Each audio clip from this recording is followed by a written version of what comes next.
Hey, good evening, everybody. This is Larry and Cody from 3 Plus 1. We got special guest Sogo here tonight with us, Mr. Nick Sheely. Glad to have you, Nick. Glad to be here. Yeah, thank you for having me. Yes. So we decided tonight we were just gonna get together and we're gonna talk about different catfish tactics, just all things catfish. All right. Well, let's get started. Tell us a little bit about your channel, Sogo, or Nick. You can call me whichever you want to, but I started my channel this year. I started in January. I think my first video went up, I want to say the first week of January, which was not a good time for me because I was coming off a 1 month skunk streak. I hadn't caught a catfish in over a month. But I said, I might as well start a channel. Just if nothing else, I'm gonna be able to upload videos and have the recordings of my catches, and I'm ready to roll with that. But my channel is I bank fish 99% of the time, fishing on Lake Murray in South Carolina, which it's becoming more and more of a big catfish spot. I hope that stays a secret, but I'm putting it on a live YouTube video, so not going to happen. Somebody But might there's know been, now. say it again. I said somebody might know about it now.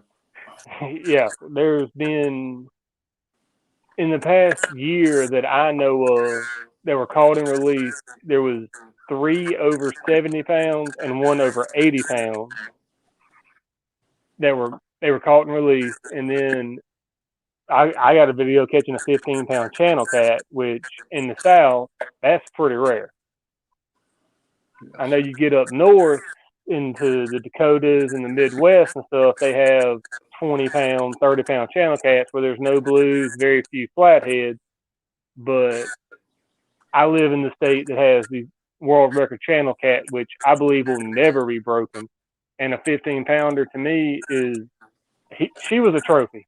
But To us too. I show on video, I caught her, I released her. Right.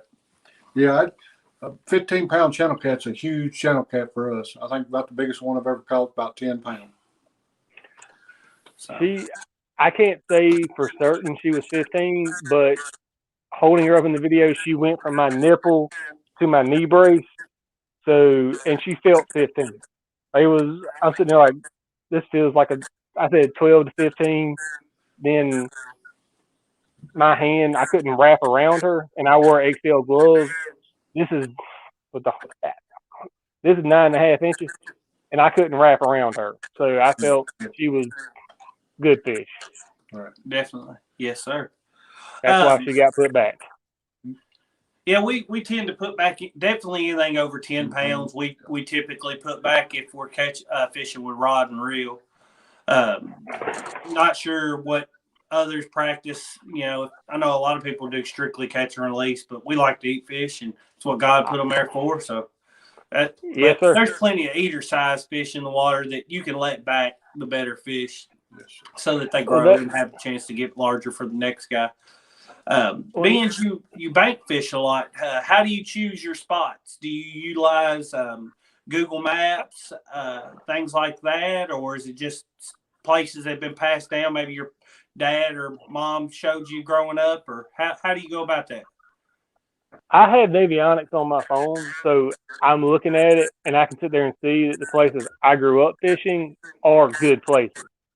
Like right now, the place I caught that channel cat, it's almost 30 feet deep in the channel, but it rises basically like this, and it's 4 to 6 feet deep out on a 2-acre flat. So I said, I need to put bait in the channel, which is 60 to 70 yards from where I fish, but the flat, I can just pepper baits out there. And it's a place I grew up fishing because it used to be wildlife management area in South Carolina. That means that we have a private landowner who says, y'all can use my property for public fishing, public hunting, but that property has since been sold, and I might be illegally fishing. Right. I don't know yet. Right. That's why I fish on Sunday mornings, and I sit there and tell people, this is what I'm doing. I'm fishing on Sunday morning, but that's my free time because I have children. My wife works full time. I work full time, and Sunday morning's my free time to fish. I do it. If somebody tells me you can't fish here, I'll have to quit and I have to go find other spots. But it's places that I grew up 10, 15 minutes away, been driving since I was 12 because, hey, you need to go pull this tractor from here to here, or we need you to do such and such, and got it. Gotcha. So I've got 20 years driving experience, and I know the roads in that area like the back of my hand. Exactly. But if the area I caught that fish gets canceled, I'll have to move to a different lake, which is Lake Greenwood, which I don't know as well, but I know a spot or two just because I have friends that are guides. They mainly crappie fish, but crappie fishing, if there's crappie in there eating small bait, there's going to be catfish in there eating those crappie. What'd you call them? Crappie. Oh no, we're gonna have to give you a hard time on that one now. Give me a hard time.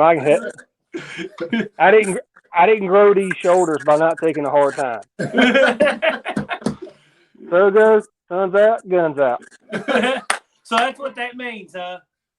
Yes, sir. Sun's out, guns out. I wanted to spell it out, but with the algorithm, I said having gun in my title is probably a. Yeah, I would agree with you. I thought so go was, when you sit around mumbling about wanting to go fishing, your old lady said, so go. My wife's allergic to fish, and my beautiful wife's the only reason I'm allowed to have this channel because she's allergic to fish. She likes to catch them every once in a while, but her catching them is reel it in. I bait the hook. I take the fish off. I do everything because if she touches them, she breaks out. Oh, that's awful. It's terrible. But for me, I love fishing, so it's, oh, baby, I'm going to go. That's why I go Sunday mornings. I get up 4:30, 5 o'clock in the morning. I can get 2 or 3 hours in usually, and then I bring home breakfast, and the wife is happy. There you go. There you go. Yep. Hey, happy wife, happy life. That's only because nothing rhymes with husband. So you like to bait fish. So what kind of rods do you use to bait fish? If I had 12-foot ceilings in here, I would have brought them inside, but I have 2 12-foot sibling surf rods. They're just Amazon cheap ones, and they work well. I can throw with my Pissy Fun Carnivore X 5000 series and 50-pound braid. I can throw 150 yards with that rod. Wow, comfortably. That's a good cast. I can sit on the bank and I can sit there and I can hit that spot. That's why I like Navionics, because it's okay. Let's see, where's the channel? Okay, channel's 100 yards out. That tells me I need to take my 12-foot surf rod, and I recently won 2 9-foot Erebus 6-heel Erebus rods from Chunky in the Super Cat give back. I now call them the worm rods because he ate a worm to get $100 super chat, and they were buy one get one free at $100. So I said, okay, I got 2 worm rods now. But those rods, they bend like this. I mean, they're super sensitive. They're Six Gill is a bass fishing company, and I never noticed till I watched the video back on my shadow of the unboxing. Just it was the lightest little movement. The rod was just flexing unbelievably. Haven't caught a fish on them yet. Hopefully I can break that this Sunday, but they're unbelievably flexible. Chunky's caught fish on them. They look great. Mine are still black because I don't have that professional painting service skill. and I hate painting with a passion. But they're great, flexible rods. But I'll even take my 7 foot old cat outfitters rod. Right. Old 18 outfitters cat shot rod. Said it wrong. But old 18 outfitters cat shot. They're a veteran owned company. I'm a Navy veteran, and everything I read online, the owners are a Navy SEAL and a former Top Gun pilot.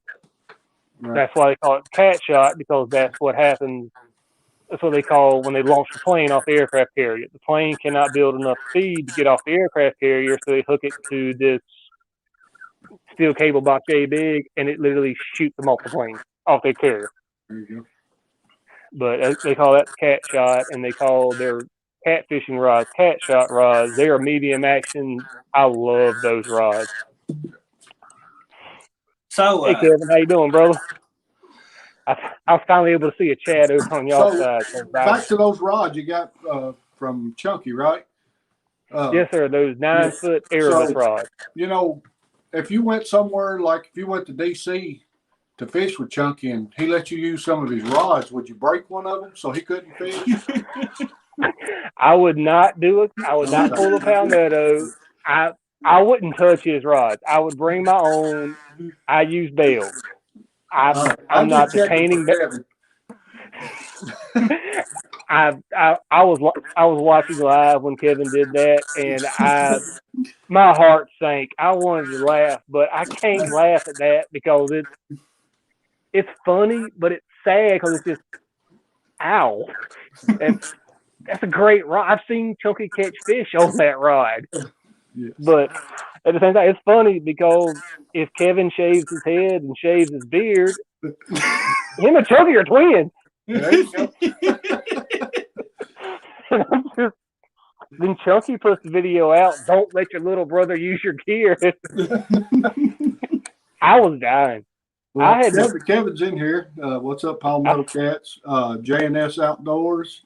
Maurice Carson, Bullock Experience. Yeah, we've seen Polar Bear. Polar Bear. Mr. Dale's in here. 351 Cleveland. Lee Evans. Welcome, guys. Thanks for coming in. So, far as hooks and terminal tackle, what's your philosophy on that? Is there using the same size year round? If not, what time of year do you use what size terminal tackle? Y'all see this? Yeah. This is literally in my kitchen. That tells you how awesome my wife is. This is rigs I have tied up that whenever I have free time, I just stick them on this piece of pipe insulation that I have in the kitchen. This is an 8-aught. That doggone it. Okay. Nope, wrong way. That's an 8-aught. Yeah, that's an 8-aught. I want to say that's catfish sumo. I leave the tag end on the snail because is the catfish really going to turn off from that? If he does, I don't want to catch it. But I throw big baits year round just because there's a chance. When I was on my month-long skunk, I had a flathead bite. I know it was. I had 4 rods set out, and the one that was on the far left, thrown closest to structure, the rod said it started tapping, but then it folded over, and when it folded, or it folded over and fell off my rod holder. That's why I no longer use that rod holder, because I was using one of these. Oops.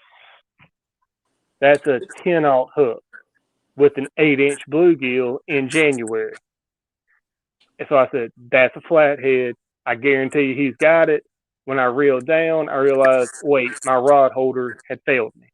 So I no longer use that rod holder. Right. But I throw big baits year round, but most often, this is how awesome my wife is. This is a another rig holder I have sitting in the kitchen that she hasn't killed me over. And it's literally a piece of pool noodle that I split.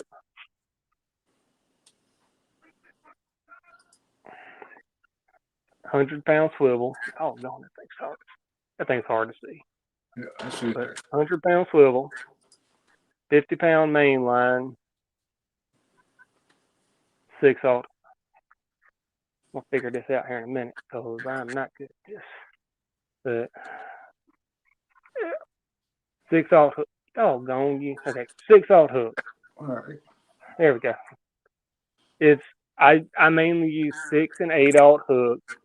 I have a couple of surf rigs that I tie up where I'm using 2/0 and 1/0 hooks, even down to size 1 hook if I'm chasing something I want to eat. I've got one daughter that lives with me. Her eating fish is sporadic at best. My wife, she can't even be near it. So eating fish in our house is, okay, white's off, cook it outside, bring it inside. I'm going to have me a plate of fish and then burn everything it touched, basically. Got you. But I use mainly a Carolina rig. I brought my big old tackle bag in here. Well, I say big, it's heavy, but it's not big. I use Carolina rigs, sometimes Santee rigs, where I'm using. Oh, there's a set of hooks I was looking for.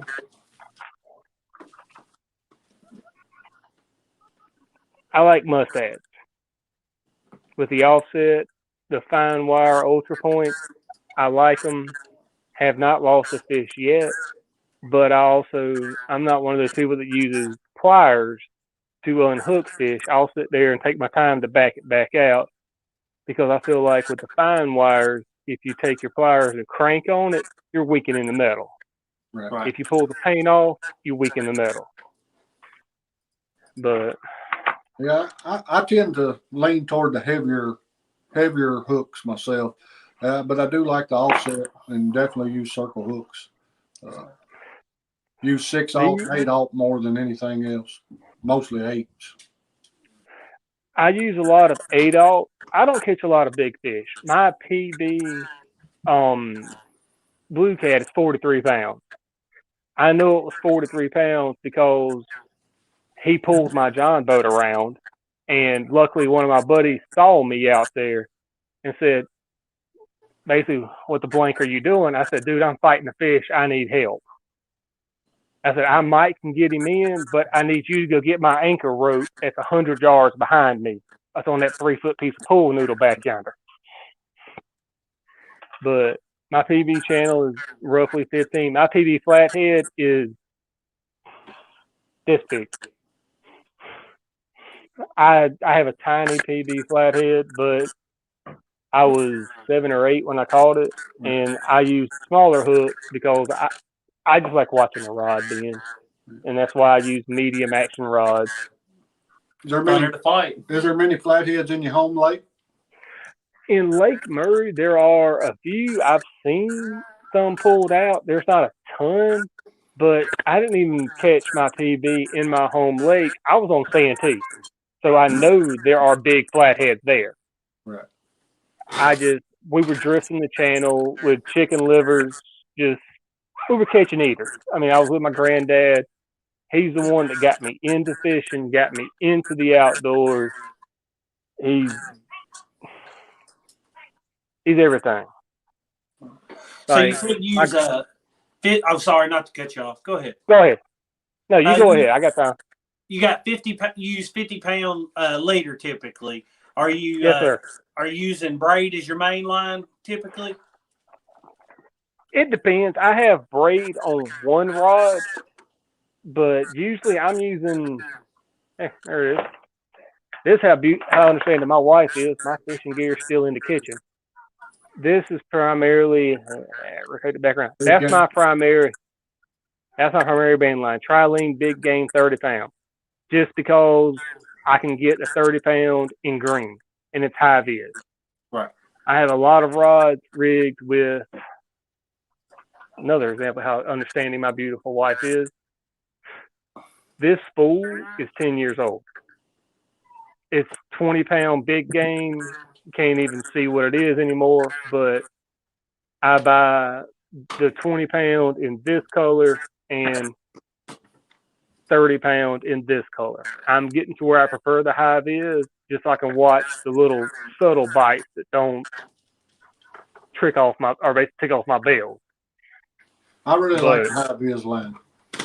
I was never a fan until I started using it, and I'm like, wow, I've been wrong. Right. I was wrong. I admit it. High vis line is nice. Yeah, I really like the high vis line, but I use mostly braid. Yeah, but we use the same stuff there as the big gang. We use that on a few rods. We made the mistake of getting some 40-pound in it, and we put that on one rod, try it out, and yeah, it's definitely just too stiff. But the power braid we use mostly high vis power braid, 30 or 40-pound power braid. Yeah, so you bought was 65. I buy the 30 and 40. I had a rod, one of my original surf rod that I bought used. It was a 10-foot 10 Battle 2. The reel is awesome. The rod is crap. The eyelets, they pop out. They're not worth the money. But I had Power Pro 50-pound braid on it, and I had a boat launch and then run straight over my line, and he spooled me. And I said, dude, I hope you don't tear up your lower end. Because I knew he'd run straight over my braid, burn it off. And I said, yep, I can't deal with that anymore because I'm not going to sit there and spend the $10, $12 it's going to cost me to spool up every single one of my rods. So I'm up to $60 to spool 4 with Power Pro when I can just buy mono and it sinks. Right. So is there go ahead. I was going to just ask, so is there any current in your lake or pretty still water? Lake Murray is it's a man-made lake. They dammed the Saluda River back over 100 years ago. Fun fact, Lake Murray is where they did the bombing test run for Hiroshima and Nagasaki. Oh. I say fun fact. It's kind of a twisted fun fact, but I got a twisted sense of humor, so I say it's a fun fact. But there's actually an island on Lake Murray called Bomb Island where that was their target. You need to drop your bombs here. A bunch of them were tests.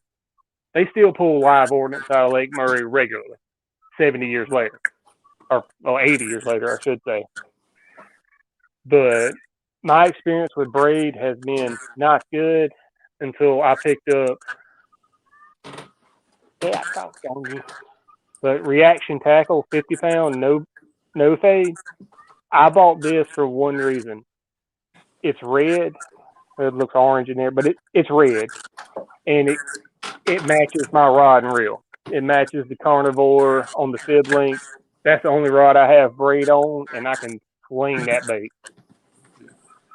I run 2-ounce lead because there's basically no current unless we have a heavy rain and the water is churned chocolate milk. When it's that, I know, okay, I need to pull these 2-ounce lids. I do have 4-ounce lids in my box just in case. I only have 4 of them, so I'm sure next time it floods and I'm fishing, I'm going to lose half of them. Yes, that's my luck. But I grab 4-ounce lids will hold anything in Lake Murray to the bottom. And if I go up to the Saluda River that's between Murray and Greenwood, I can 4-ounce lids to hold that on the bottom too. Unless Greenwood's dumping water, and in which case I'm probably not fishing. You using pyramid sinkers, no roll sinkers, bank sinkers? I use whatever I can get. I have, let me see, because I actually have a box of lead that I got delivered from Amazon, and I just threw it in the truck. That's all pyramids, but No roll. 4 ounce no roll. Out of this box, we got one that is so worn I can't even tell, but bank sinker.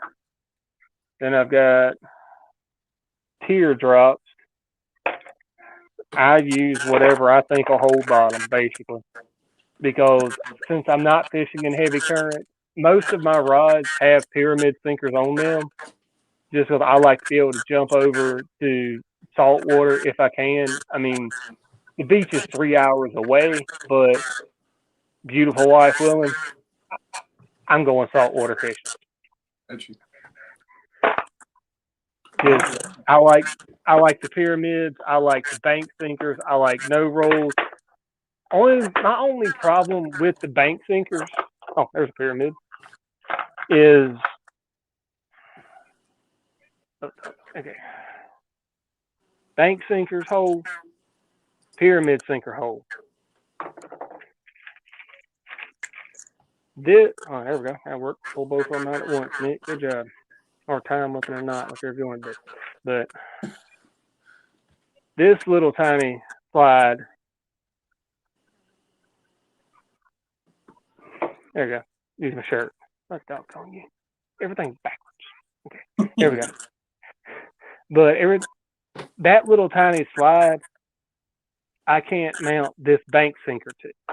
That's Right. This pyramid, I can. But this other style, there we go. Other style bank sinker, or sinker slide, I should say, I can put, either the bank sinker or the pyramid sinker on. No big deal. So I buy most of my gear on Amazon except my weight. There's a guy in the upstate of South Carolina. Crap, I just lost his name. But when it comes to me, I'm going to give him a shout out just because he makes his leads, and I like to buy local when I can. Right. Definitely, yeah, that's awesome. But as soon as his name comes to me, I'll say it and I'll spit it out. But I also, on some of my rigs, I'll run a bead. I don't really see where a bead is necessary most times, just because, I mean, what's a plastic bead going to do that the plastic sinker slide right. is not going to do? But if you're using an egg sinker or no roll where it's coming down against it. Yes, sir. I agree with that one 100%. I mean, if you're I've got one rod, on my braid rod, I've got actually a lead my buddy poured me that actually has, he melted a plastic worm and just poured it down the inside of the lead. I wish I could bring that thing in here because it looks phenomenal, but he said he wanted this to prevent damage to your line inside the lead. He's trying to start his own company, but he's not up and running yet because he's trying to still get the process figured out. But it's a no-roll coin sinker, hole drill through it. He sat there and melted plastic worms, poured those down inside just to line the lid so the lid's not touching your line ever. Okay, yeah. Well, for fishing braid, that's pivotal because a single little nick in braid, and you're looking at a break off quick. Yes. So that's why I fish mono on 75% of the time, but at the same time I throw braid just I can get the extra distance, and there's some places I want to be able to throw that 150 yards, or with my 7.6 cat shot rods with the PC Fun Chaos XS50s, I can throw 90. But I want to be able to, I pull up Navionics, look at it, okay, the channel's 130 yards out there. I only got one rod can hit that, and I have to have the braid for it. Right.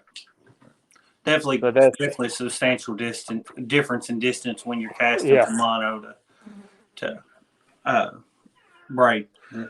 So sticking with the theme of tactics, when it comes to bait, cut bait or live bait, what's your preference? In South Carolina, I'm allowed 4 rods. I throw 4 different baits.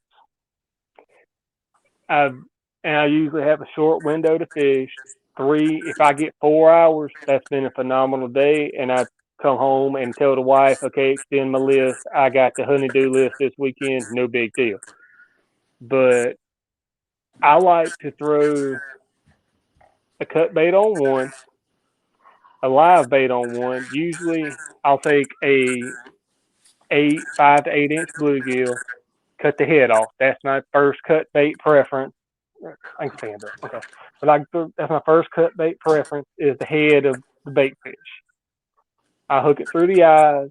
That one's getting sent to the closest structure that I know of. Just because flatheads love structure. I want a big flathead. Blues and channels, they'll hit structure too. But around here, we'll have 3 to 5 pound channel cat grab a bait, run off with it, but they're not big enough to get the whole thing. So they miss the hook. But then I'll sit there and take the bluegill head or a gizzard shad head, whichever I have. I prefer a gizzard shad live. Just getting out there, he's losing oil constantly because he's got an 8 out hook through his back, and he's losing blood, losing scent. It's flowing. That's usually my rod that goes the furthest downstream. I'm sorry, I'm pointing off to the right, but that's because where I fish, upstream is left, downstream is right. And I just realized that's backwards as I'll get out in the camera. But the way I do it, upstream's left, downstream's right. I want the gizzard shad the furthest downstream, hoping to attract something.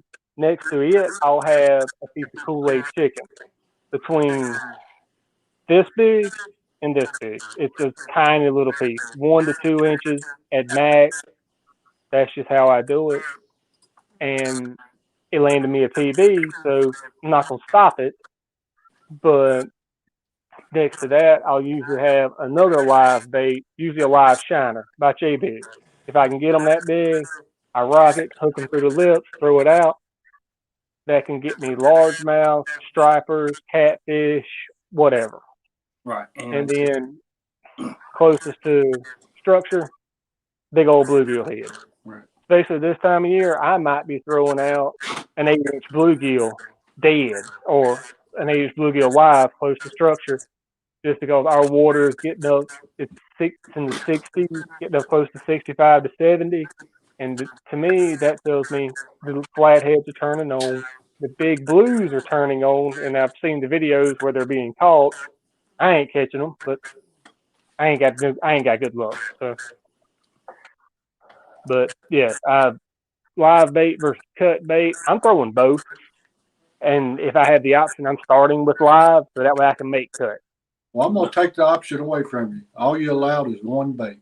What's that one bait you're taking? Fishing my home waters. Yes. Yeah. I'm taking Kool-Aid chicken. Catch a lot of fish on ourselves. You know, and that surprised a lot of people. But it's a phenomenal bait. It is. It saved my blank more. It saved me from the skunk more than one time. And I just, at this point, I'm going to call the turtles not a skunk. So, if I sore lip him and bring him to the bank, I ain't skunked. So, well, you bring him home, eat him also. I've never cleaned out a soft shell turtle. My daddy taught me how to make snapper turtle stew when I was little. But he also told me, he said, you need to cook it, then let it set a day before you eat it, so that way it actually brings everything together. Right. But I've been told soft shell turtles are the best eating. I've never had either of them. I've eat them all, and I would not clean another one of them for the meat that you get out of them. We got one in the freezer right now. Yeah, there's not enough meat in one of them to clean the thing. I agree with that. We get them down there. I lost a stringer of fish back when I was 13 or 14. I just started driving. And I drove down to my local creek, and I had a stringer of brim and small bass. And they started going crazy, and I said, well, they just trying to get away, no big deal. Then I looked down and a snapper he was bigger around than a 55-gallon drum. Wow. Oh, I tell people he was 70 to 80 pounds, and I was 13 to 14. I was this height, but I was 100 pounds lighter. So I couldn't drag him in on this little piece of stringer. Right. And my uncle said, man, if you'd have got him in, you'd actually had enough meat to make a stew instead of having to add meat to it. He said, he's a 10, 15-pound turtle. He said, they eat better, but you need two of them. I said, well, Uncle, if you want to go try and catch him, I can tell you where he at. But you were a lot bigger than me, and I couldn't drag him in. Oh, got a phone call going in. There we go. Yeah. Well, same question to you then. If you've got one bait you're taking out the whole year, what are you taking out? I'm going to take cut bait. Cut bait? Cut bluegill? Yeah, cut bluegill. If I have them, I'd rather use bluegill heads than anything. Bluegill heads are my favorite bait. But if I'm just going to take one bait, I'm going to go ahead and go with cut bait over the bluegill head even then. All right. And I can't argue with that. I've had good luck on bluegill, but as I said, I've got a 3 to 4 hour window at best, and yeah, chicken has saved my blank more than one time. We've used it a ton over the years. I know it's had a resurgence of being really popular here lately on the YouTubes, but we've used it for as long as I can remember. Years, yes. But we actually didn't use it in the lake that often. Back when I was a kid, Daddy fished pay lakes some, and it was big at pay lakes. And then we've used it in the lake and stuff, but we're seeing it so much now, and it's almost like people think it's a new bait. But I mean, people have been using that as long as I can remember. I'm 30 years old, and it's been a bait for many people for as long as I can remember. So. Well, I'm older than you are. I'll be 32 into this month, so we're close to the same age. But I can remember when chicken liver was the greatest bait ever told, but Right. that was because I lived a mile and a half from a chicken processing plant. So livers were free and they were fresh. The stuff you buy in the store, you do this and you got 3 pieces because it just falls apart. Right. I don't like chicken liver. I use it sometimes, especially back in January when I'm on a month-long skunk and I'm trying to find something that a fish will eat. Dale Hayslip said his would be live bluegill because flatheads and blues hit them. So, yeah, live bluegill. So, they're all great baits. If I got a cut versus live challenge, I'm taking live, and if nothing else, I'm gonna wind up cutting down. So right. I vote live. Yep. All righty. So fishing still water versus current, what's your preference? And does your tactics change going from one to the other? Actually, yes, it does, because usually once a year, me and the wife and the children will head up to Tennessee, and I'll get to fish Tennessee River. I ain't caught a fish out Tennessee River. People say there's fish in there. I can't prove it. But when I'm fishing in still water, I'm using Carolina rig or a Santee Cooper rig. The big difference when I go to running water, I sit there. My pyramid sinkers, number one, they don't come out. I'll sit there. I might use bank sinkers, but usually I'm going to be using egg sinkers or even it's a surf fishing too. Bomb sinkers. They're basically an egg sinker with a wire coming out of them. Sinkers, is what I always call them. Yeah, I know what you're talking about. These are the ones without the wire on. These are just the plain bombs. Oh, okay. But I'll use those, and what I'll do is I'll take 10 or 12 pound test off a 3-way swivel, and I'll have the weight. I'll use this. The weight's coming off here. This is to my main line. Well, my finger don't go up that far, but to my main line, hook bait's back here. This will be 50 pound test. This is my 20 or 30 pound test. This would be 10 or 12 or maybe even 8-pound test. I go light just in case something gets hung up. I lose a lead instead of a sinker, a leader, a hook, a bait, everything. A And a fish. fish, he can grab it, run off. I've had fish break. Well, I had a gar break my hook line or weight line off because I was running an 8-pound test. He grabbed it and took off running, and I said, "Well, something ain't right," because he should have felt a weight, and it had hooked him under his jaw. And I pulled in a 10 or 12-pound long nosed gar, which I love to fight, so I'll take them all the time. All right. But in still water, it's Carolina rigs, Santee rigs. I do use 2-dropper rig or 2-hook rigs sometimes. I think that's called a Kentucky rig. I ain't up on the mumbo jumbo. I know how to tie it, and I call it what I call it. Right. I tell you, I like the 2-hook rig in the wintertime a lot. It seems to work for me a lot better in the wintertime. I put a float on one of them and I don't on the other, so I'm getting, 2 different places in the water channel, but both relatively low because those fish are hunkered down in the winter. So, I'm pretty sure I know the answer to this, but spinning tackle versus bait caster. We prefer. Both. Okay. I use both because to me, a bait casting rig is better for a boat. My 12-foot boat, you can let line off of it, and that way you can just adjust where it's at.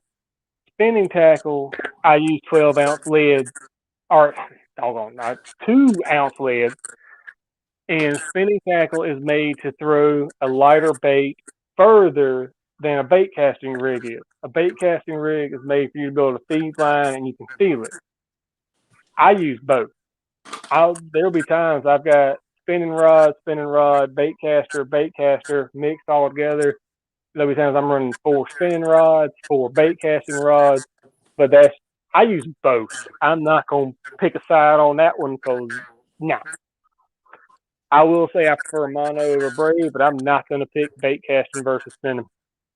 So we use both, but I think I prefer the bait casters. I do too. I prefer the bait casters. We fish out of a boat predominantly, and they I don't really have to worry about my casting distance or anything. So, but you can get great casting distance out of a casting reel, obviously, even further than your spinning reels a lot of times. But we use both. So. My granddad was he was a pro bass fisherman. He was on the BASS tour back in the late 80s, 90s, early 2000s. And he told me spinning reels ain't worth nothing. You catch bait on them, and that's it. And I told him, I said, well, Papa, you do realize there's 6, 7, 8,000 size reels of 12,000 size that'll drag in fish that eat your bass for bait. And he's like, well, they're useless, but that's what I learned on. That's what I've stuck with. And I like being able, off the bank, I prefer a spinning reel. On the boat, no, my bait casters are all I'm taking. But I also use bait casters off the bank just so I can sling bait. I've got my technique down for what works for me, and I like them. But I'm not going to come down either side of that. I'm going to ride the fence till I die. All right. Well, I've got a couple of fun little questions here. SS Jello Chicken here says anchor fishing or drift fishing. What's the best? I prefer anchor. I prefer drifting. I'm on the bank, so I'm gonna say drifting, just because I can move water instead of having to pack up and drive my truck a couple miles. I like drifting because I can cover a lot of ground. I can put my bait sent out there in front of a lot of different fish. I just feel like I've got more of a chance of getting a hookup. The few times I can take the boat out a year, I prefer to drift. It's a 12-foot boat. I'm not having to anchor up and worry about, this rod hit and, I'm taking on water now because apparently Murray has 80-pound fish in it. I was not aware of that, but I know what a 43-pound did to my boat. I'm going to be drifting with planer boards and floats because I'm not doing the anchoring anymore in my little boat unless I'm crappie fishing. Crappie fishing, okay. Okay, crappie fishing, yes sir, however you want to say it. I've always heard crappie weather, crappie fishing. Time to go. Well, that makes sense. So your favorite season? What's your favorite season to get out and fish? If you had to choose one. Well, I just caught my PB in quote unquote spring on a channel cat, so I'm going to say right now, spring. And Lake Murray, my home lake, is so congested with boaters. Summertime, be there an hour before daylight and be off 2 hours after. That's the same for us. It's pleasure boaters for us. Just get off the water. Wait till lunchtime, please. Let me fish a little bit, but nah. Our home lake's just a 10,000 acre reservoir, floodwater reservoir, and we fish it most of the time. And in the summertime, you can forget it. They got the wake boats out there and everything. And the thing of it is, our lake is not wide. It just pretty much follows the river channel. The river's not big here. And those wake boats, that wash you plumb up on the bank. So that you sounds fish like at night or real early in the morning. That sounds like Lake Greenwood, which is the lake that feeds into Lake Murray. It's not wide, but it's over 20 miles long. And people they run up and down 70, 80 mile an hour. I'm like, where are you going? Like, the lake ends in a mile and a half. Where are you going? So, well, for you, he said spring. What's your choice? I'm going to say wintertime. It'd be fall or winter. When you get the boaters off the water, and the only ones left out there is the guys that are die-hard fishermen, so they're not going to be out there in your way. And we have a lot of good luck in the fall and winter. We catch a lot of good fish in the fall and winter. Well, see, we actually had a tournament on Lake Murray. It was one of those filmed bass fishing tournaments in the middle of December. So I can't say winter anymore, and I got skunked for a month. But having bass fishermen filming a TV show on your lake, that turned me off of. I can't fish. I'm still gonna fish. Don't get me wrong. I'm gonna be out there soaking bait, drowning worms, whatever. But I'm gonna be trying to catch fish in the winter. But if they're gonna be filming bass tournaments on my lake in the wintertime, they get lead slung at them if they tie my lines up. I don't blame you. If they put it out there, there's actually a video of me throwing a 2-ounce lead off a 12-foot rod at a guy on camera. If they put it out, if they put it out, his cameraman filmed me throwing it at him because I said you're too close. Hey, I understand your frustration. It happens everywhere. Well, I've had striper fishermen with their planer boards pick up my line, and I'm like, dude, you got my line. No, I got to fish. All right, you're about to lose your rod because I'm using heavy action equipment, 50-pound test. I'm bringing your rod to me. Yeah, definitely heavy catfish rod versus there. Exactly. You can try and fight me, but I'm at this point. I got heavier gear than you do. You pull over here, I'll give it back to you. Or if you want to sit there and say, "Hey, we hung up. I'm sorry." Pull mine in, unhook it. I'll reel it in. But don't sit there and try and fight me. So, yeah, we've dealt with that some too. Oh yeah. All right, just a off topic of tactics, but a fun little question. If you had to choose, catch a record blue, a record flathead, or a record channel, which are you picking? A record channel. I'm going record channel because if you catch it, that record will stand forever. I believe the record channel now will stand forever. I mean, that 58-pounder. It's 58. It came out of Santee. I thought about buying a Catch Fever rod and traveling the country trying to find a state record, but I'm like, the world record channel cat will never be broken in my opinion. But for one that will be broken in my opinion, I'd rather catch a flathead over a blue. To me, they fight better. Oh yes, yeah. I think the flatheads fight a lot better. They hug the bottom great. So they. Well, his channel. What are you saying? Flathead, flathead. I think just because I like catching flatheads, I don't catch a lot of flatheads on rod and reel. I have caught flatheads, you know, but typically we catch more blues than we do anything else.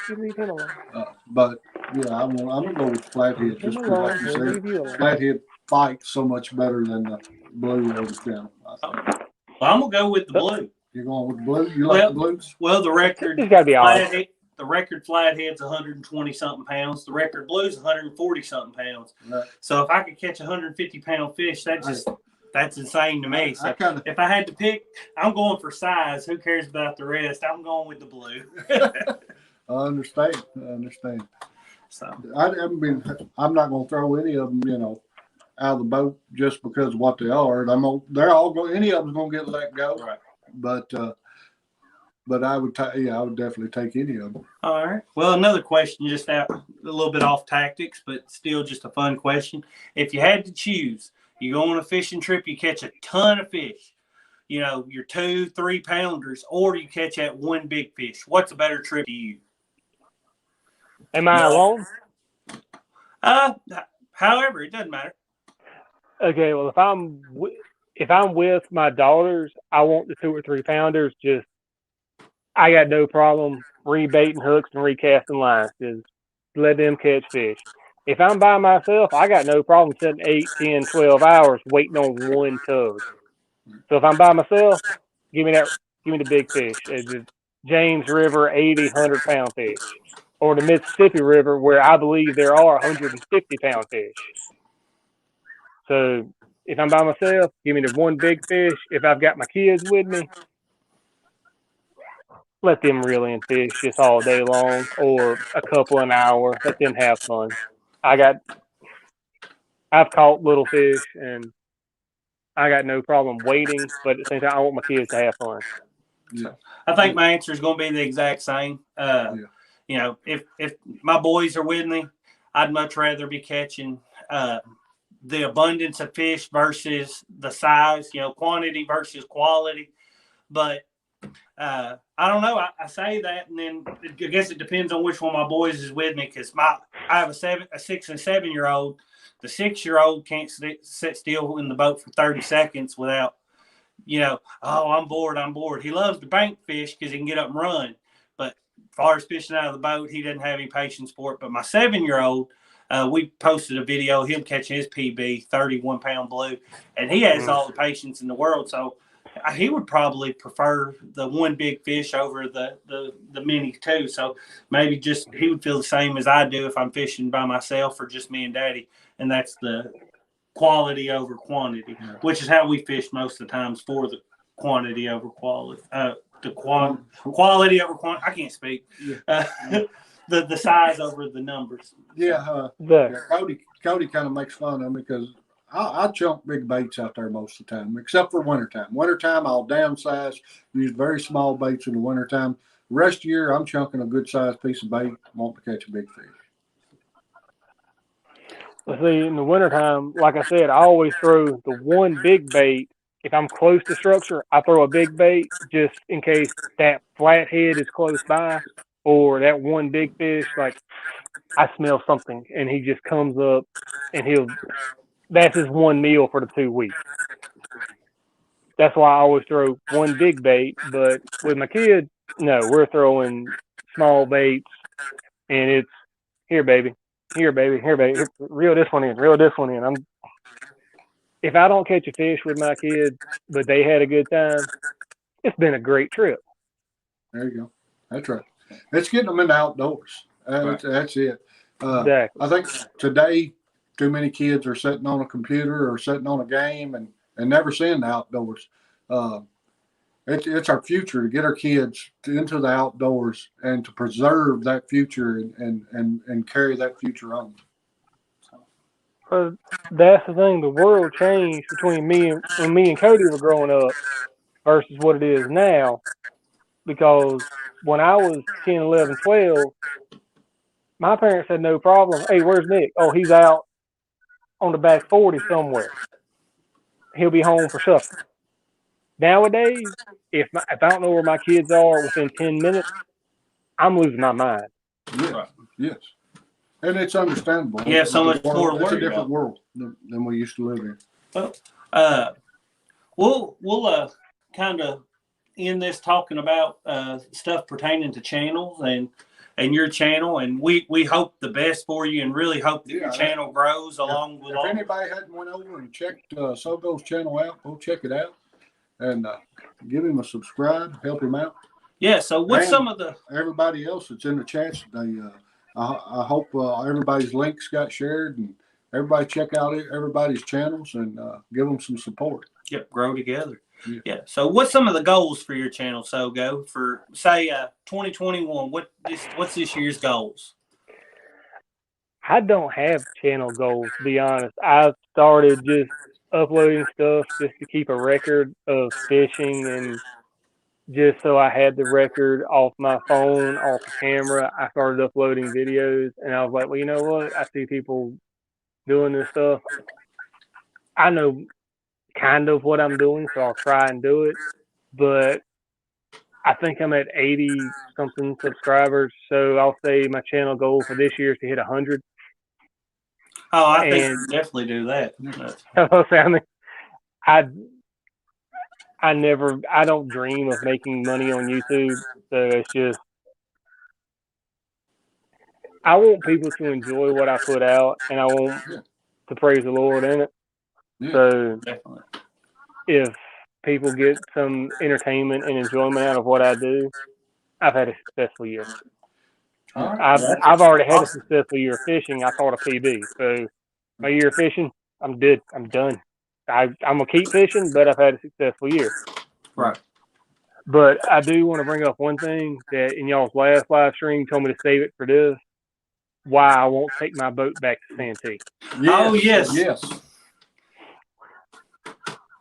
I got a 12-foot John boat. It's 12 foot long. It says it's 30 inches wide. I can't find the point where it's 30 inches wide. It's closer to 3 foot wide. It's an old Monarch. It might be as old as I am, but it's an old boat. I had this old transom mount trolling motor on it. And back when I lived in the low country, my buddy said, hey, we'll take your boat out. We'll catch some shell cracker and have a good time. I said, sounds good. Because on Santee, shell cracker might be this big. You can pull 2-3 pound shell cracker out that way. Them big shell crackers. Yeah. You sit there and catch them. So that's what we're doing. I'm at the back of the boat. It's my boat. I'm fishing off the right side of the boat. I know it looks backwards on camera, but this is my right. So I'm fishing off the right side of the boat. He's up front fishing off the left.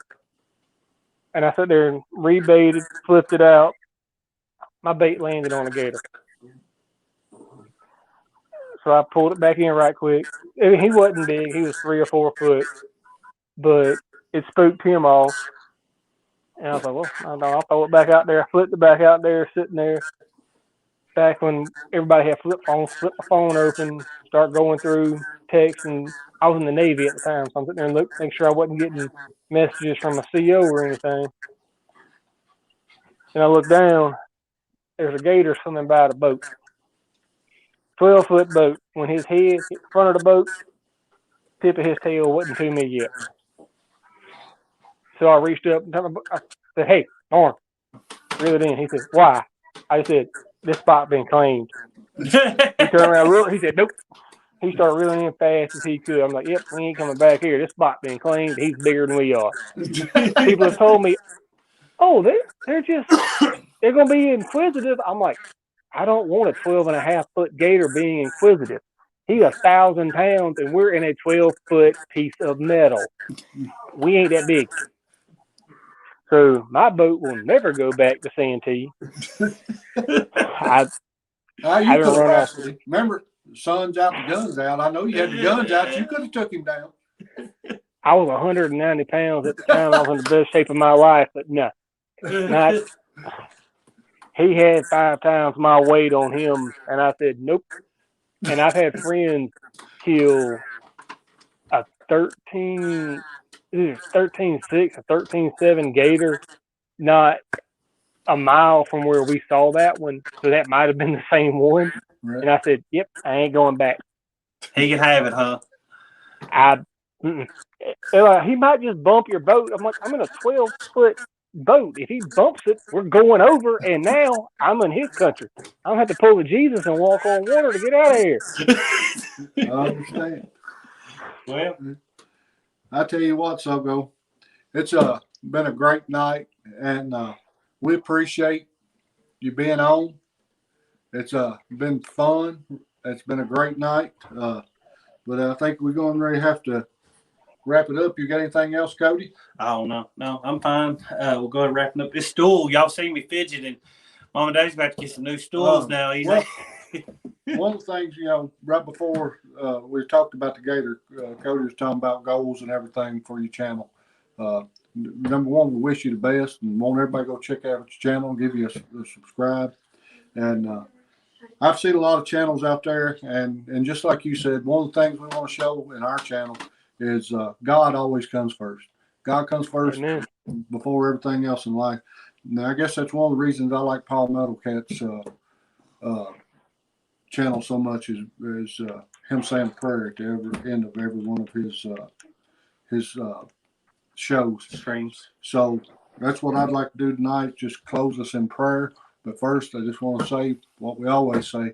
It's God, family, and the great outdoors. And God bless everybody. And if you don't care, I'll pray us out. Thank you, Heavenly Father, Lord, for just letting us be here tonight, Lord, and letting us enjoy life together. Thank you, Lord, for putting us in a position where we could meet such awesome people and become friends with them and interact with them. Father, we just ask your blessings upon every person in here and even those that are not.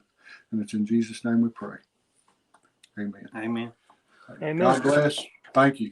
Yep. And thanks for everybody. God bless y'all. Thank y'all for the opportunity. Yes, thanks, everybody, for joining. So it's been amazing.